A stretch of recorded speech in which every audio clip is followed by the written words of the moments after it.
How to Cope with a Brutal World, The Truth That Sets You Free But First Breaks You, the Audiobook Part 1. Author Anubhav Srivastava. Dedicated to the future generations arriving in this brutal world, including my reincarnation, just in case I am forced to come back. Why should you be reading this book?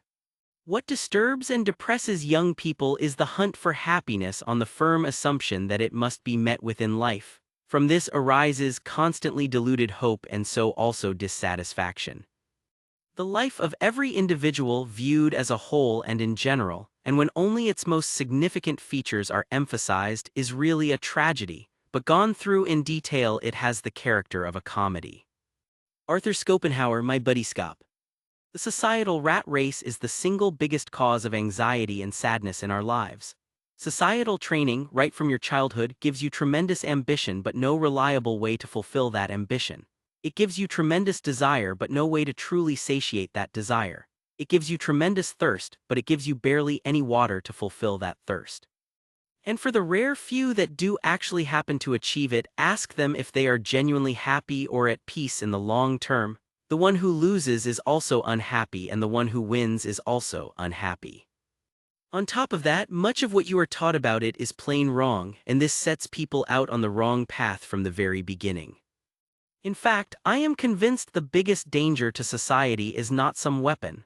It is actually an influential teacher guide authority figure with an extremely huge audience who is actually a fool and doesn't even know it.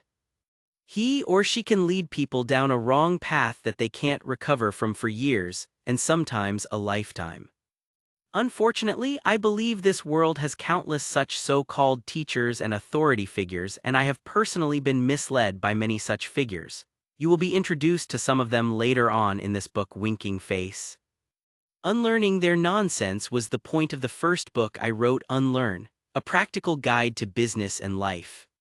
This book, though, is the next rung of the ladder and talks about how I learned to cope with this brutal world and how you can do the same, and most importantly from multiple angles.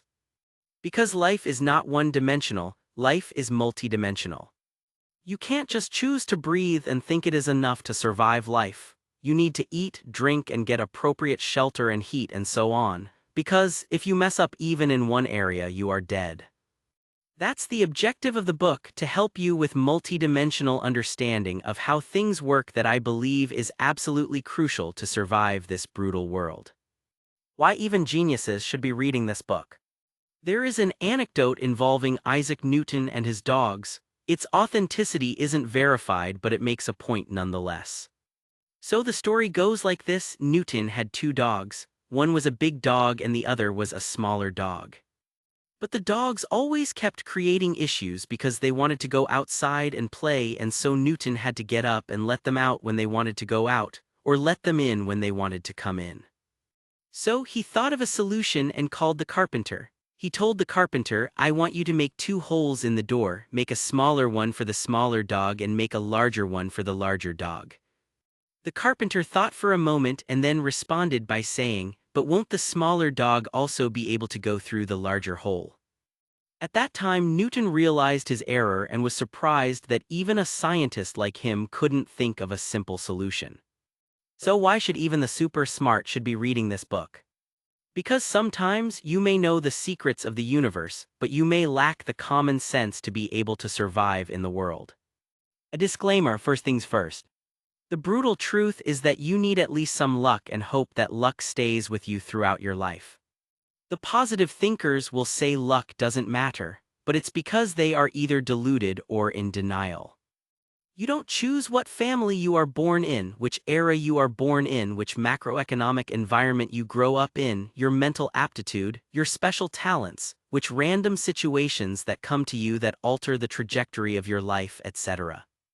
Furthermore, a huge problem is that your thought process is also a part of your luck. It is literally impossible to change your mindset if you just can't see that your mindset is the problem. I know people who are almost senior citizens but still lack basic common sense. I know people who have had to literally bury their own children and still haven't learned a thing about changing their ways. Unfortunately, every living being is ultimately a prisoner of their own mind. They can only rarely, if ever, truly break free from the limits their mental aptitude, innate nature and level of self-awareness imposes upon them. If your thought process is too different, this book will be of no help. Maybe in time you will have experiences that will change the way you think and then you may be ready, but it's also possible that you will never be ready. Unfortunately, this applies to most people. There is a story of a sage who also had supernatural powers to influence the cosmos. The emperor summoned him and pointed to a particular star in the sky. "Can you remove that star?" asked the emperor. The sage said yes. "Remove that star then," said the emperor. The sage said, "Okay." He looked at the star, closed his eyes, concentrated, and then finally opened his eyes again. "The star is removed." "Removed?" asked the emperor. The emperor looked at the sky, but the star was still twinkling brightly. Everyone else in the court also continued to see the star twinkling. "Why are you lying? The star is still there." The sage responded that he was not lying, and he had indeed removed the star. The king got extremely angry. He thought the sage was ridiculing him, and the king decided to make an example out of him. In front of the entire court, he had the sage beheaded. Everyone laughed at the lunatic sage whose lunacy lies had resulted him getting beheaded. A few hundred years went by and an astronomer was looking in the skies through his telescope. Suddenly, in front of his eyes, a star he was looking at vanished. Other scientists came in and investigated the whole episode. They were surprised. The star had literally disappeared. It was the same star that the king had ordered the disappearance of, and the sage made it happen. But because it was hundreds of light years away, it took hundreds of years for light from the star to vanish. The sage had indeed done what the king asked him to do, but because of their ignorance, the king and the crowd did not realize what had happened, and the sage was beheaded. The sage died because he only had power over the cosmos, not over the foolish majority of humanity who had him killed. The lesson is 1. Don't try to waste your time convincing the fools. They don't have common sense, but they often have enough power to make your life hell. 2. Sometimes the majority is so brainwashed with ignorance that it takes hundreds of years for them to finally get it. If you still steadfastly belong to the whole hard work conquers all cult, you might as well stop reading now because you are not my reader. To be my reader, you have to be tired of the nonsense the world feeds you. You have to be in tremendous pain, agony, and disillusionment from the societal script handed to you since your childhood. That has clearly not worked as well everyone said it would. Only if you are in that tremendous pain and looking for a new path that rejects useless conventional wisdom fed to you, will this be useful to you. And if you are indeed at that stage, the new path I suggest in these pages may literally change your life. By the way, none of my philosophies are set in stone.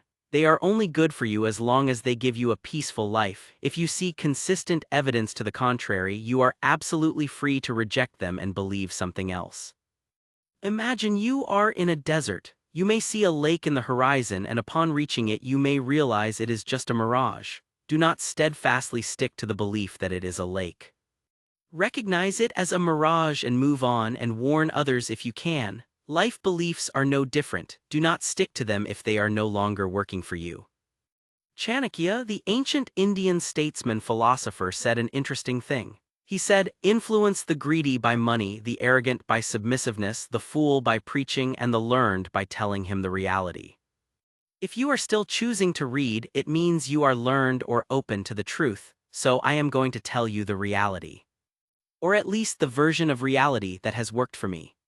If I am successful at conveying it, writing this book was worth it. One last thing before we move on. Remember, a fire needs a spark, oxygen, and fuel to get started. I am going to give you the spark, but I can't give you the oxygen and the fuel to create the fire. You need to have your own fuel and have enough oxygen around you. Your own circumstances create that. No book can do it. In my own life, this book would probably not have meant anything to me 10 years ago because I was in a different frame of mind and I hadn't yet had the experiences that would shape my thinking the way it is today. I was not ready. I did not have all the conditions to create a fire. The book may not be useful to you at 20, but may be life-changing at 35, Or it may change your life at 20 or maybe at 60 or maybe never at all. The big question is, are you ready? Even with a good teacher, the knowledge of the self cannot be gained unless the heart of the disciple is open and ready for the truth. Hence both the teacher and taught must be wonderful. Katha Upanishad. Many times your beliefs are not always your own. When I was a kid, I was often told a proverb in school textbooks and by most of the elders. The proverb was Kal kare so ajkar, jo ajkar so ab, palmi parle hoyegi bahuri kerga kab. This literally translates to, what is to be done tomorrow, do it today. What is to be done today, do it now. If the end of the world happens in a moment, when will you get a chance to do things? My only query to this as a kid, which I still don't have the answer, is, if the end of the world is to happen in a moment anyway, why should I bother doing irrelevant things I clearly don't want to do? Because if I wanted to do them, I would have already done them. You may find this observation funny, but here is something funnier. Doing irrelevant things we don't want to do is exactly what most of us are doing all our lives anyway. Many of things you believe to be true, although not all, are actually a result of propaganda and brainwashing, regardless of where you live and which era you live in, at least since modern humans started living in organized societies. In other words, it is information that is not necessarily accurate, but somebody with control and influence believes that everyone else should believe it anyway. There is a phenomenon in nature where some ants keep climbing on top of grass blades despite falling off constantly. It may seem like persistence, but actually there is no benefit to the ant itself. It often ends up getting eaten by sheep eating the grass. So why is the ant doing it? Its brain is being manipulated, a flatworm that needs to be in the gut of sheep to reproduce effectively. By commanding the ant to end up as sheep dinner by being on top of grass blades that sheep will inevitably eat, the parasite has improved its own reproductive success. The real benefit is to the parasite and not the ant. Similarly, there is another parasite called toxoplasma that can only reproduce inside the intestine of cats. It gets into rats and takes control of a rat's brain to avoid fearing cats, and thus it ends up getting eaten by the cat. There is no benefit to the rat, but there is a huge benefit to the parasite. Remember, many of the things you are taught by society, whether in terms of the typical formal education, encouragements of participating in the rat race, or any other collective beliefs, don't actually serve you any purpose. It may serve the system influencing you, but you are just like rat being brainwashed to end up as cat dinner. The question is, do you want to be a rat? Why I will hopefully never be a blind follower of anyone. To be fair, there are countless people, real-life mentors, real-life anti-mentors, real-life positive and negative experiences, countless thinkers and writers and people from diverse fields, added with my own experiences since the time I have a memory, that have shaped my worldview. But it does not mean I am a blind follower of any of them. The moment you become a blind follower of anyone, you lose your ability to question, and the moment you lose your ability to question, you are doomed. There is no one philosophy that is absolutely right. To buy into a group is to buy into an ideology, and once you buy into an ideology, you are no longer independent. Your mind stops functioning, only doing what the group tells you to do. Bruce Lee developed Jeet Kune Do because he realized no single school of martial arts was correct, and all were constrained by their own ideologies and not necessarily what actually worked best in a fight.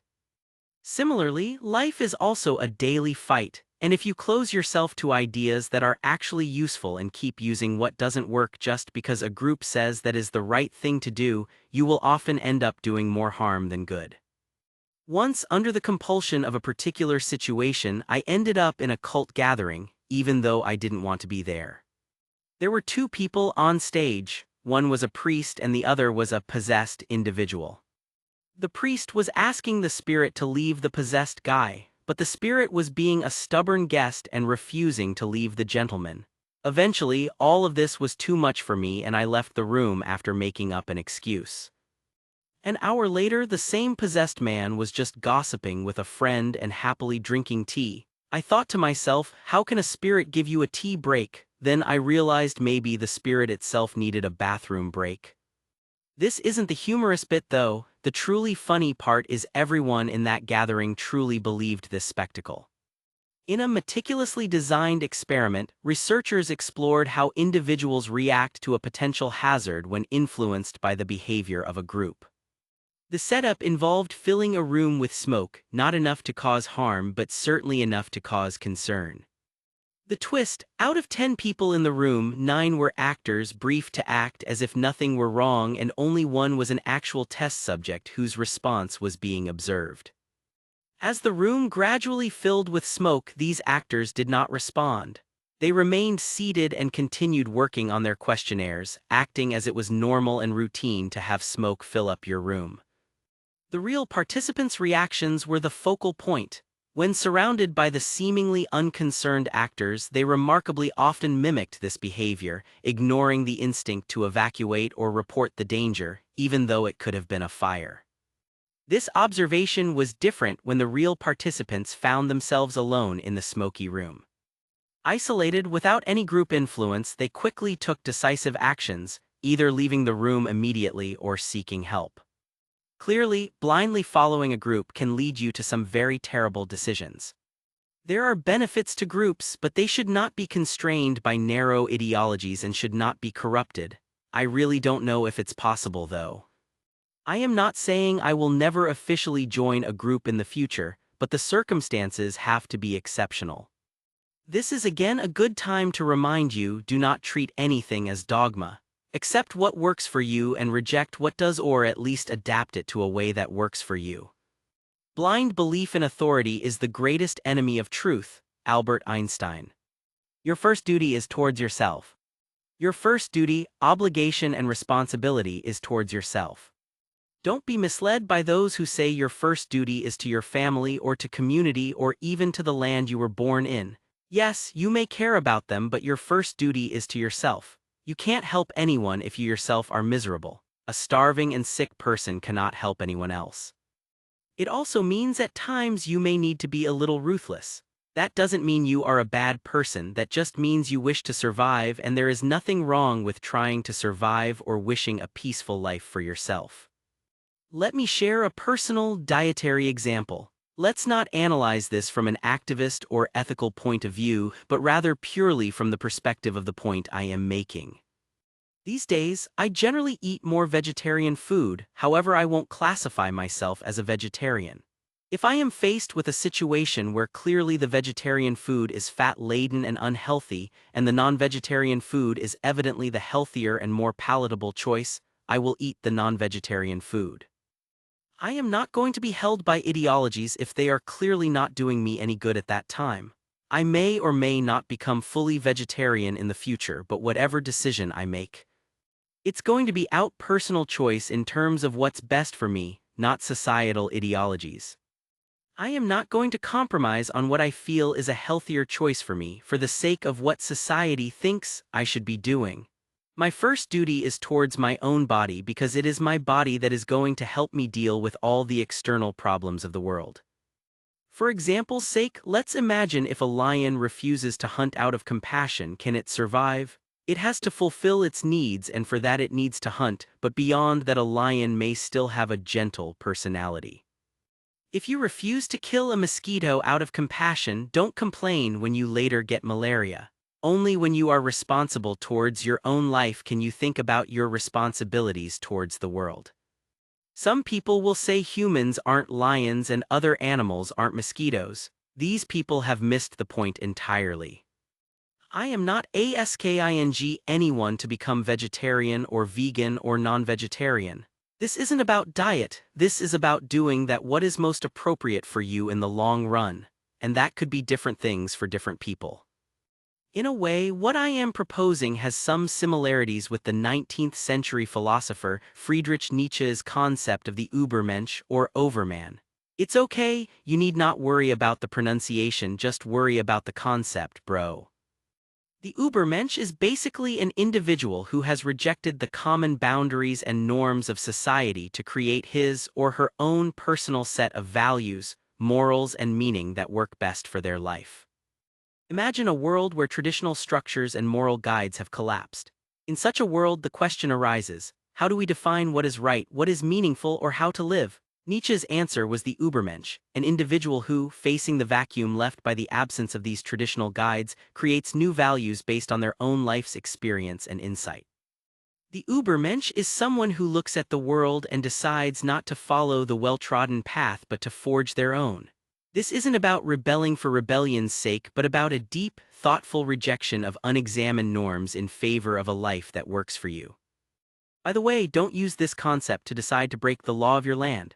At least don't commit any serious violation unless that violation is important enough to change the course of history. We are talking Nelson Mandela, Gandhi or Galileo level stuff, so please don't put you selling drugs in the same category. Also, it's really tough to be an Übermensch in prison. Winking face. And please do not confuse the idea your first duty is to yourself to mean that I am saying your only duty is to yourself. Believing or practicing that is another recipe for major disaster. Your first duty is to yourself, and then you may choose to contribute in the world around you in whatever capacity you can, want, or will enjoy. Rethinking honesty. Honesty is the best policy, Benjamin Franklin. Benny was generally a smart dude, but let me share the views of someone even smarter. Honesty is the best policy. I also suggest all armies and intelligence agencies should honestly reveal all their secrets to their enemies, Sir Anubhav Srivastava. Honesty is the best policy, so please honestly share your bank account passwords with me, Sir Anubhav Srivastava. When Abraham Lincoln was a young lawyer, he had to handle two similar cases on the same day, both before the same judge and involving the same legal principle. In the morning case, Lincoln represented the defendant. He gave a compelling argument and easily won.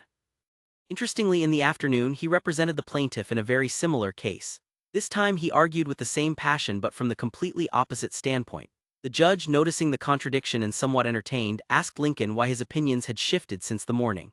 Lincoln responded with a touch of humor, "Your Honor, I could have been wrong this morning, but I know I'm right this afternoon." The moral of this true story is, even someone as virtuous as Lincoln knew that honesty needs to be practical, driven by what's best suited for the situation. Regardless of what your true views are, sometimes you need to do what is needed as per the larger purpose. Let me share another story from the ancient Indian epic, the Mahabharata, which in my opinion is the greatest story ever told in the history of humanity. For unaware Western audiences, if you loved reading The Lord of the Rings and A Song of Ice and Fire, Game of Thrones, you will be blown away by the depths that the Mahabharata goes into. Anyway, so in the War of Mahabharata, which happened between two ancient clans, the Kauravas and the Pandavas, a group of 5 princely brothers and their army was fighting against the Kauravas, who had the most unbelievably strong army and fighters at their disposal. However, Pandavas had the support of Krishna, who was physically a human but was said to literally be the supreme divine. Krishna had agreed to become a charioteer for Arjun, one of the 5 Pandava princes, under the condition that he, being a charioteer, would not physically destroy the opposition, which, him being the supreme divine, could do in an instant. During the battle, Arjun's son, Abhimanyu, was ganged up on and killed by the Kauravas, primarily because of the deceitful actions of a man named Jayadrath. Arjun was extremely upset and swore that he would kill Jayadrath the next day, and if he wasn't able to do so before sunset, he would set himself on fire and kill himself. Because the Pandavas represented a side who usually meant their words very seriously, the Kauravas saw this as an opportunity for Arjun to kill himself. Arjun was one of the best archers in the world, and if he did indeed kill himself, it would make it much easier for the Kauravas to win the battle. During the next day, the Kauravas did their absolute best to protect Jayadrath. No matter how many times Arjun tried to go after him, the elite fighters from the Kaurav group kept engaging him and made it impossible for him to kill Jayadrath. This went on for several hours. Krishna realized that Arjun was a man of his words and would indeed kill himself if he was not able to kill Jayadrath before sunset.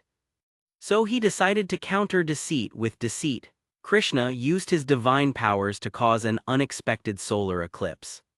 When the solar eclipse happened, it seemed like sunset had already happened. The Kauravas were elated and Arjun was heartbroken to realize that he could not kill Jayadrath. He went down from his chariot and began building a funeral pyre for himself in which he would jump in. The Kauravas and Jayadrath really enjoyed this. Jayadrath, who was hiding all day, came literally in front of Arjun and started taunting and mocking him, that as he had failed to kill him before sunset, he would now have to set himself on fire and join his son Abhimanyu. Suddenly, Krishna used his powers again to remove the solar eclipse. The sun became visible again. It wasn't sunset. Jayadrath became extremely scared. Arjun picked up his bow and arrow and immediately killed Jayadrath to avenge his son's death. So, what is the lesson here? There are some situations where for the sake of the larger purpose or for your own survival you may have to be deceitful. Even Krishna, who literally represented God, used deceit because there was no other way to save Arjun. Clearly, too much honesty is not always the best policy, especially if the other side isn't playing by the rules either. One should never be too honest. If one goes to the jungle, one will see that the straight trees have been cut, but those which grow in a haphazard manner are spared. Thus, a man should be simple-hearted but not a simpleton. Chanakya. Ironically, by declaring to you that honesty may not always be the best policy in some situations, I am actually being more honest with you than many writers of such inspirational quotes. Now I just need to figure out whether this honesty of mine was a good policy. Don't use this as an excuse to justify dishonesty though. All I am saying is being honest every single time isn't necessarily good for you. In rare occasions, strategic deceit may be required. But being dishonest all the time or even most of the time will literally destroy your life. Two kinds of people in the world will have a hard time living in the real world. Who are so honest that their honesty does more harm to them than good, and they don't even know when somebody takes advantage of them. Those who are so dishonest that they are always seeking to take advantage of people at every chance. Don't be so naive that everyone fools you, but don't be so manipulative that you think you can get away with anything. You are not above the laws of nature. There is still such a thing called cause and effect. The more often you are dishonest, more you need to complicate things. The more you complicate things, the more you will lie, and sooner or later you will either get caught or live your entire life with the fear of getting caught. In the end, it's not worth it. Rethinking hard work. Growing up, I had always been taught the importance of hard work, how everything of value had to be hard. If it wasn't hard, it wasn't useful. Anything you were actually enjoying was bad for you. Anything you hated and found hard and where you pushed yourself beyond your limits was the best thing for real progress in life. Most parents of kids of the 1990s told stories of how they had crossed mountains to pursue education and swam in crocodile-infested waters to go to school. So clearly there were high standards to meet. We were also told proverbs that basically said if you work hard, you are going to be rich, and if you genuinely have fun, you are going to be a failure. Well, after having dedicated more than 15 years of my life to society-dictated hard work and suffering physically as well as mentally as a result of it, I am done with doing any work that I don't enjoy. I am done with overextending myself doing what I hate, just in the hopes of a reward in the future. It doesn't mean I don't work. There are days sometimes when I can still work on things for 14 hours straight, but it is only and only when I am genuinely involved in the process and completely absorbed in it. If I am not in zone or not in the mood, I will completely let it go for hours or even days. And contrary to nonsense advice on hard work, not working way too hard on things sometimes makes them much better. Let me share an example from my past. I am pretty good at singing, although I am absolutely aware I am not going to win Indian American Idol anytime soon. Still, I am alright. Back in my college days there was a singing competition. Before this I had never taken part in such competitions, and I thought it was about time that the world got to know about that side of me. So I found a song that suited the vibe and style I do good with. Surprisingly, naturally, without much practice, I sung that particular song well, so I decided that this was the song I would sing in the audition. But then all the advice given in textbooks and by wise people started coming into my head. If I was lazy, I would not perform the song well. I ought to work very hard and practice the song to perfection, so I practiced it for hours and hours over several days. My hard work, effort, dedication, determination, devotion, discipline, persistence, perseverance, willpower, never say die attitude, etc. paid off in the audition, but in the opposite direction. I could barely sing the song in the audition as I had lost my voice due to overpractice. When it mattered the most, I flopped. Needless to say, I didn't make it.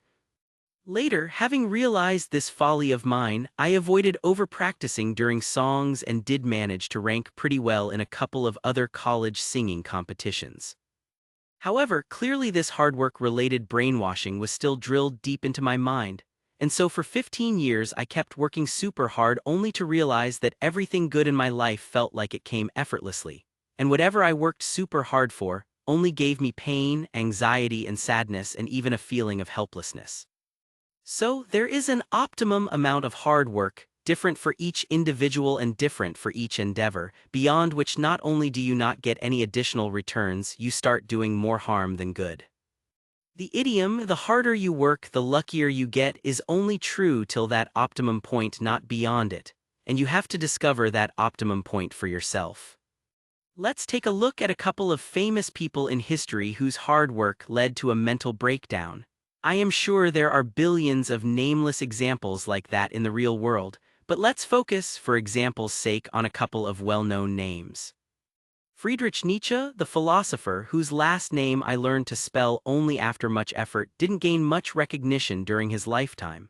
In fact, it wasn't until after his death that his ideas really took off. During his life, he struggled with feelings of isolation and loneliness, which he expressed in poignant letters. In one, he wrote about the pain of being unnoticed and unloved for 15 years despite working extremely hard. In another, he lamented how infrequently he heard a friendly voice describing his situation as being absurdly alone. These feelings of isolation weren't just emotionally taxing, they may have had a significant impact on his health. Otto Binswanger, the director of the mental hospital where Nietzsche spent some time, had a conversation with Nietzsche's mother where he suggested that the philosopher's intense intellectual and emotional dedication to his work might have overwhelmed his nervous system. Binswanger thought that Nietzsche's relentless pursuit of his philosophical ideas essentially fried his brain to a detrimental extent. Isaac Newton. Newton, renowned for his groundbreaking contributions to mathematics, physics, and astronomy, reportedly experienced a period of intense mental strain that some have described as insanity. This period was characterized by intense paranoia and erratic behavior. It's often speculated that his mental health issues were partly due to his obsessive focus on his work, coupled with a lack of social interactions and no other interests outside his scientific endeavors. Newton's life shows the potential risks of overimmersion in intellectual pursuits without sufficient balance. One of the symptoms of an approaching nervous breakdown is the belief that one's work is terribly important. Bertrand Russell. Albert Einstein. Einstein, on the other hand, while equally devoted to his scientific work, maintained various interests outside his research. His love for music, particularly the violin, and his active engagement in social and political discussions are well documented. Einstein's broader interests and his social engagements might have contributed to a more balanced life, possibly buffering against the mental health challenges that Newton faced. Einstein's lifestyle suggests that having diverse interests and social connections can complement and even enhance one's primary work. And thus, it is not surprising that Einstein wrote play is the highest form of research. Einstein's ability to contribute profoundly to physics while also enjoying music and engaging with the world suggests that these outside interests might have provided him with mental breaks, new perspectives, and creative inspiration that enriched his scientific work. This does not detract from Newton's genius or his contributions, but rather shows the unfortunate potential personal cost of extreme focus and isolation. It suggests that a more balanced approach, as seen in Einstein's life, can lead to significant achievements without necessarily compromising one's mental health. In today's culture, everyone wants to brag about being the hardest worker in the room. But there is no need to try to be the hardest worker in the room. First, there can only be one hardest worker in the room, and second, it doesn't really matter, bro. I am the hardest worker in the room, but I am the only one in the room. Sir Anubhav Srivastava, winner of the 2024 Academy Award for Best Actor for his role in the movie Hard Work. Dismantle guilt. Some time ago, I read a post by someone on LinkedIn, which as of 2024 is the go-to place on the internet for nauseating, hypocritical, and sometimes downright stupid information posted as wisdom. In fact, you can safely bet the wider the reach, the more stupid the information probably is. So the post described the CEO of some company who was with his team on a vacation in a resort. Then he said there was suddenly dealing with an angry client who experienced a sudden crisis. So he got his entire team who were on vacation with him, and they worked 36 hours nonstop even while holidaying to resolve the client's crisis successfully. He then went on to use it as a badge of honor to show how hardcore he and his team were, that they would work 36 hours nonstop even in a vacation. He may think it's an achievement, but most of his non-brainwashed employees must be at some point questioning why they were sacrificing their precious lives for people who didn't see them as human beings who deserved rest, just in the name of being hardcore.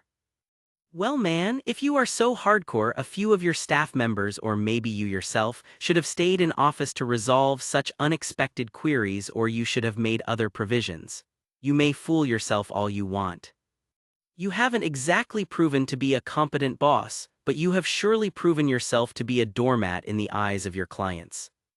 If nothing else, you should have just seen it as a mess up to be ashamed of and quietly given your employees extra days off. Instead, you chose to brag about it on LinkedIn, glorifying your obvious incompetency as if you just saved the world from an alien attack. It is difficult to free fools from the chains they worship. Voltaire. You have to deprogram the guilt that has so frequently and deeply been programmed into you with regards to hard work and not staying idle. Such programming is good for the system because then it can make every individual work super hard, but it is rarely good for the individual. Remember the ant eaten by sheep, most of your beliefs are not your own. If a bunch of people die out severe exhaustion and related diseases through overwork, hey, who cares? It is just collateral damage to the system because it doesn't care about the individual. And if you get sick because of that same overwork but don't die immediately, hey, that's good for the system because now it can make a lot of money treating the diseases that didn't necessarily need to happen so quickly, or at all in the first place, had you not been programmed into feeling guilty for not working 18 hours a day. I am not saying you can't work that long, but you should do it only when you want to, only when it doesn't feel like work to you. If you are doing it because the system has manipulated you into thinking you are good for nothing if you are not working and in reality you hate it, you are screwed big time, and to survive as an individual you need some major deprogramming.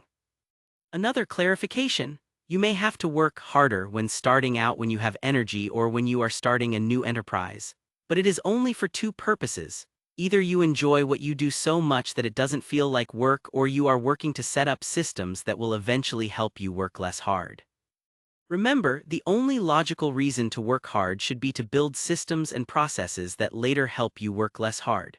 If someone tells you to spend all your life working hard, for the sake of working hard, even if you hate working hard, you, my friend, have been fooled by society and wasting away a life that you are never going to get back.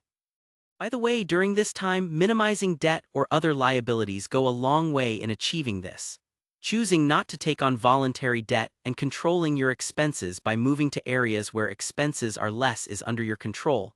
Increasing your income overnight is not under your direct control, no matter what the motivational gurus say. There will be some people who say they managed to become extremely rich by laying out some proven and guaranteed step-by-step process, and will tell you that you can absolutely increase your income by a certain percentage if you follow that process. It's complete nonsense.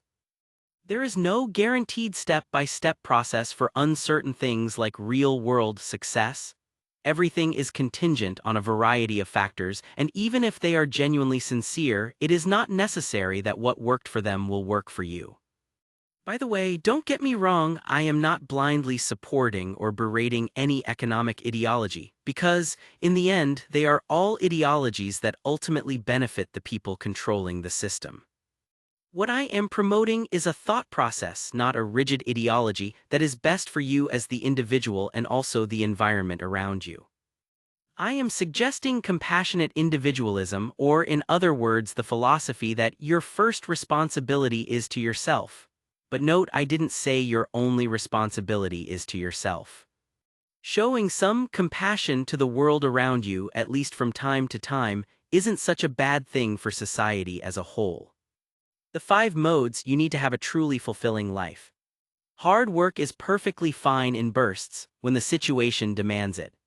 For example, if there is a general emergency situation, if there is a battle, if there is a medical emergency, if there is a crucial sports competition nearing its finale, if there is a truly urgent career or business-related situation.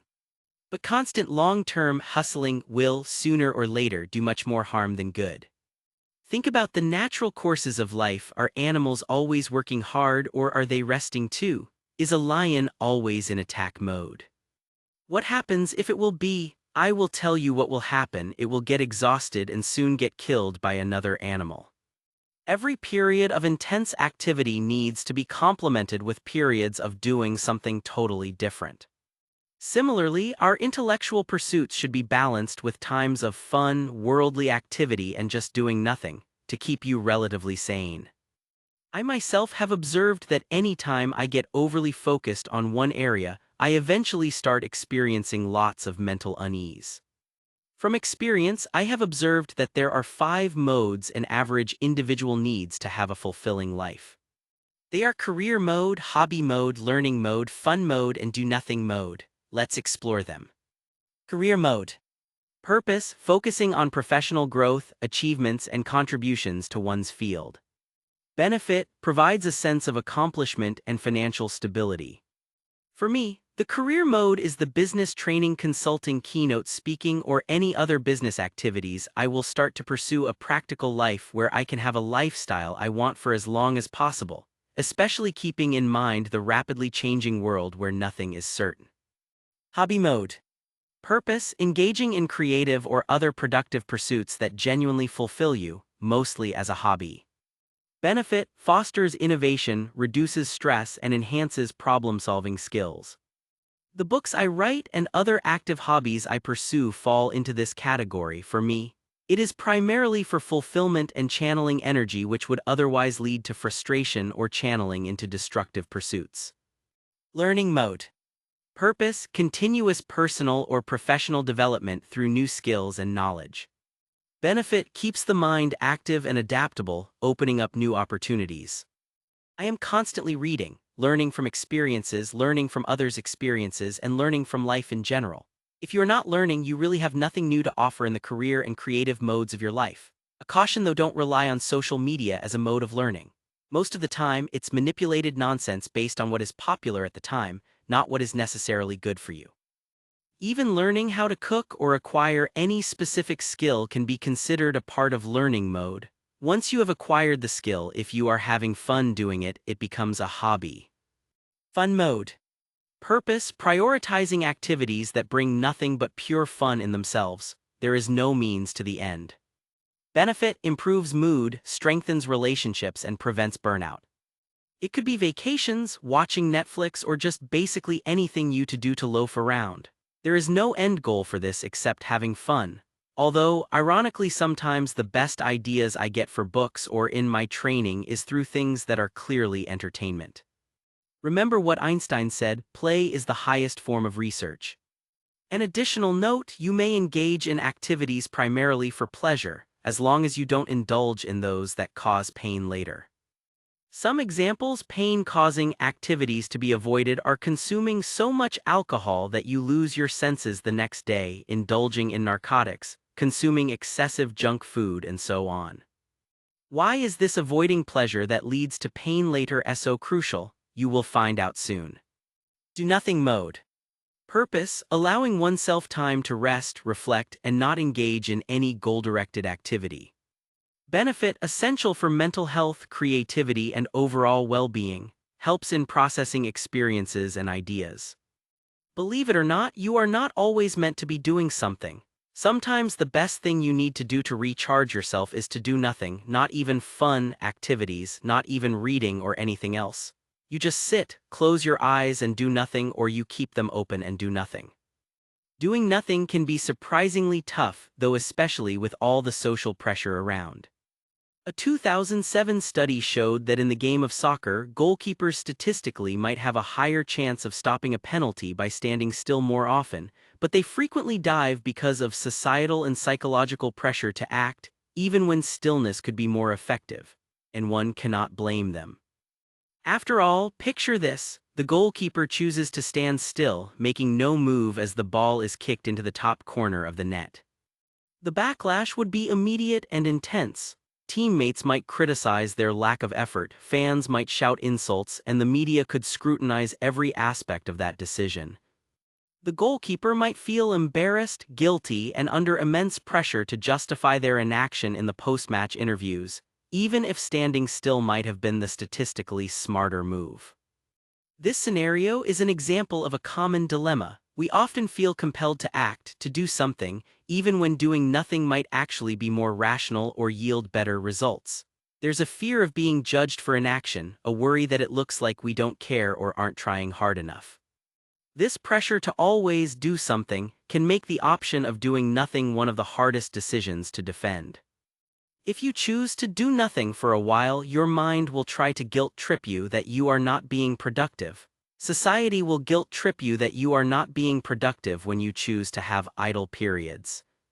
It's a trap thanks to conventional wisdom you have been brainwashed with. Don't fall for it. An idle mind is not always the devil's workshop. A somewhat idle mind is actually God's workshop, not the devil's, because it gives you a chance to introspect and contemplate what you really want out of life. A somewhat idle mind gives nature a chance to speak to you. Those who say it is always the devil's workshop want you to remain society's slave and never discover God. These modes, career, hobby, learning, fun, and do nothing, are interconnected aspects of a holistic life. By switching between these modes regularly, individuals can ensure they are nurturing all aspects of their being: intellectual, emotional, physical, and spiritual. Moreover, this approach encourages resilience. Just as diversifying investments can reduce financial risk, diversifying life's pursuits can safeguard against the shocks and changes inherent in each mode. For instance, if one's career mode is in a lull, having a rich, creative, or fun mode can compensate, maintaining overall life satisfaction. Switching modes is as important as the changing cycles of the seasons and the changing cycle of day and night. Maintain any of the seasons or day-night for too long and the world will feel severe side effects very quickly. Now, in the beginning you may have to consciously think about switching modes, but after a while it will start happening intuitively. The true nature of our body is anyway to enjoy all of this without thinking about modes and overcomplicating stuff. But sometimes to get rid of bad programming installed by the societal brainwashing, you need to consciously add new programming.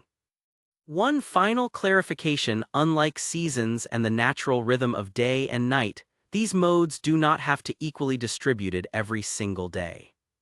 You can have one mode for several days or even weeks at a time when urgent, but eventually you need to balance it out, especially if you begin to be overwhelmed. If you don't have all 5 of these modes in your life at least at some level, it is quite possible that at the end of your life, even if it is 100 years long, you could feel your life was missing something. A word on Benny, the timetable Franklin. Ladies and gentlemen, step right up for a glimpse into the life of Benjamin Franklin, the patriarch of punctuality, the sultan of schedules, and yes, quite possibly the grandpa of timetables. If you thought your life was regimented, wait till you learn more about Benny the Frankie's daily grind, a schedule so tight it makes spandex look loose.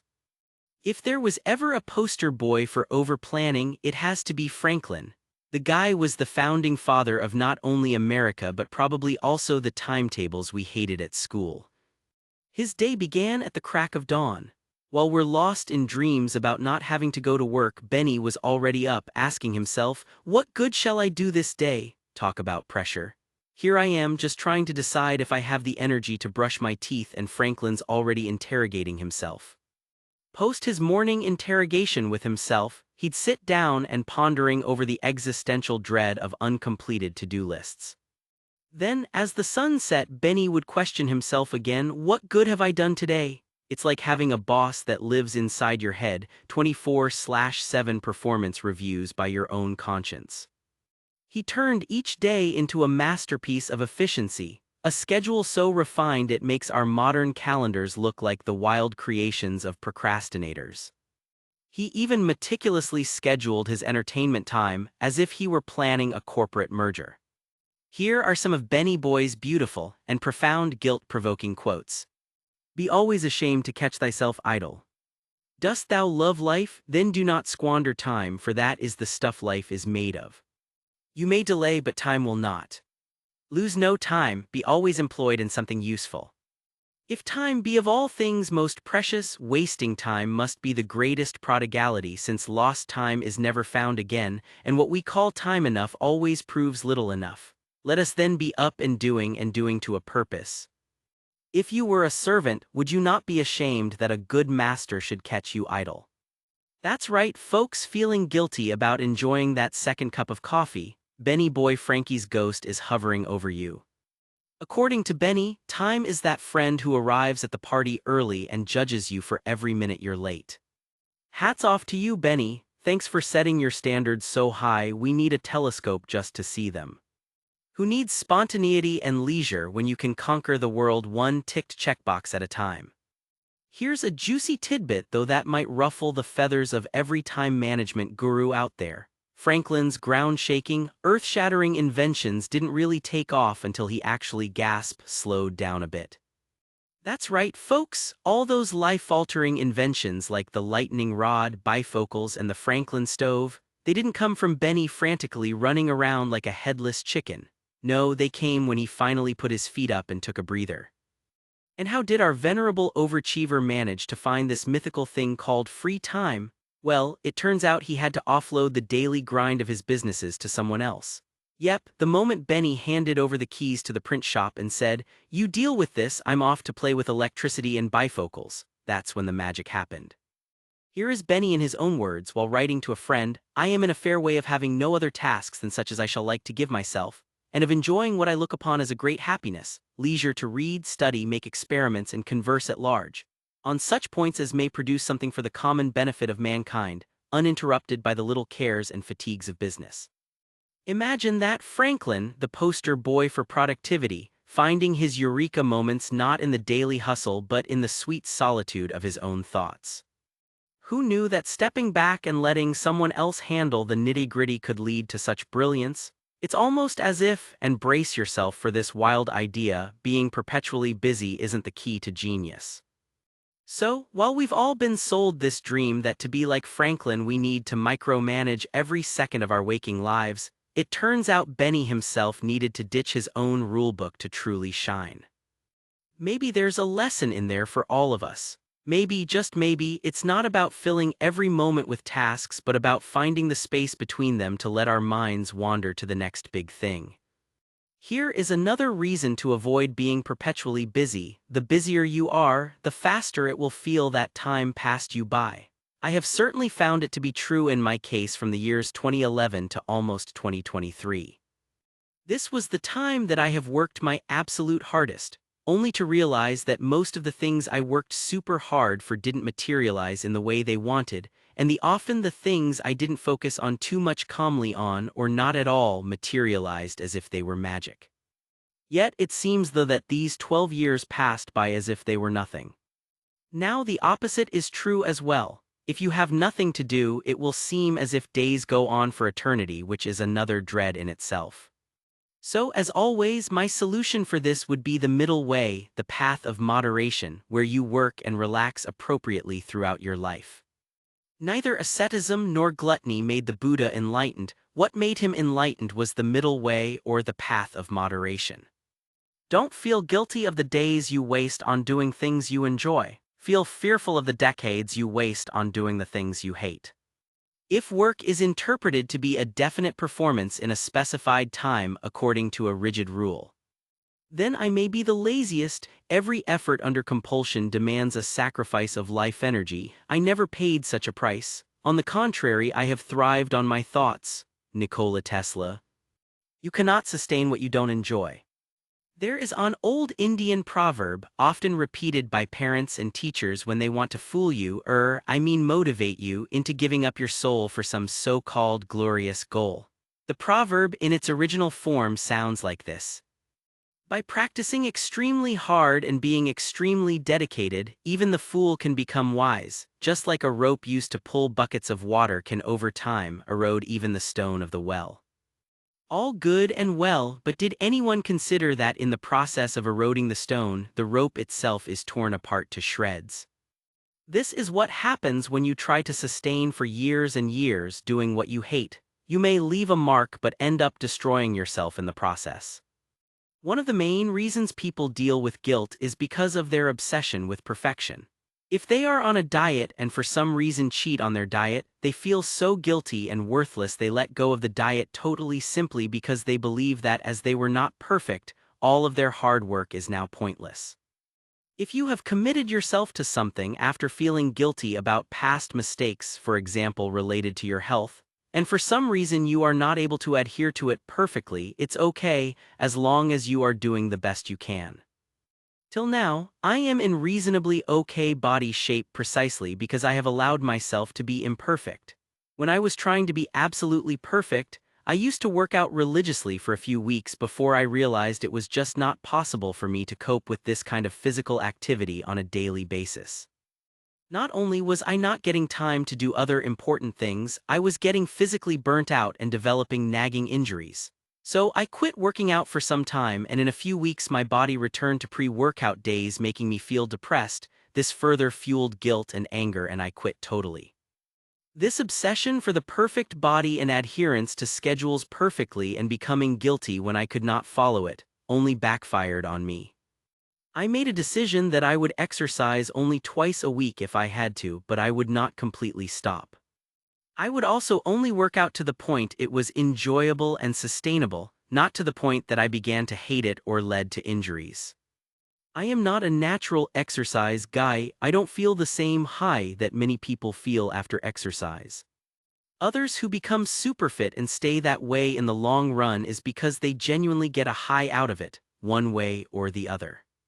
I don't. In fact, intense exercise makes me feel worse. So I decided to do what works for me. That is only do something till the point it is sustainable in the long run. If you can't sustain a habit in the long run, there's anyway no point doing it. I have also completely got rid of all schedules and timetables. Goodbye, Benny boy. They only make feel guilty about not doing something while not contributing anything other than stress. Contrary to the motivational guys constantly relying on willpower is not sustainable. You either enjoy something or you don't. You continue what you enjoy or are paid for, or you quit. So if you don't genuinely enjoy something but you have to do it, go slow and go long instead of going fast and burning out. Now for many of you, the guilt may have to do with something else. It may be giving up addictions, or maybe trying to correct some other mistakes you did in the recent or distant past. The process is the same. Stop trying to be perfect, because the moment you try to be perfect and fail, you will begin to feel guilty once again. Commit yourself to doing your best to do the things that lessen the guilt associated with those mistakes, and do what is under your control today. If you are able to take the more extreme approach and succeed, great. But if you aren't, take this gentler approach. You will realize that even if you are not perfect, a gentle commitment to doing something and sticking with it in the long term is much better than taking an extreme, painful approach that you give up in a week. Prosperity, pleasure, pious deeds enough. In the dreary forest of the world the mind finds no rest. For how many lifetimes have you done hard and painful labor with body, mind, and speech? It is time to stop.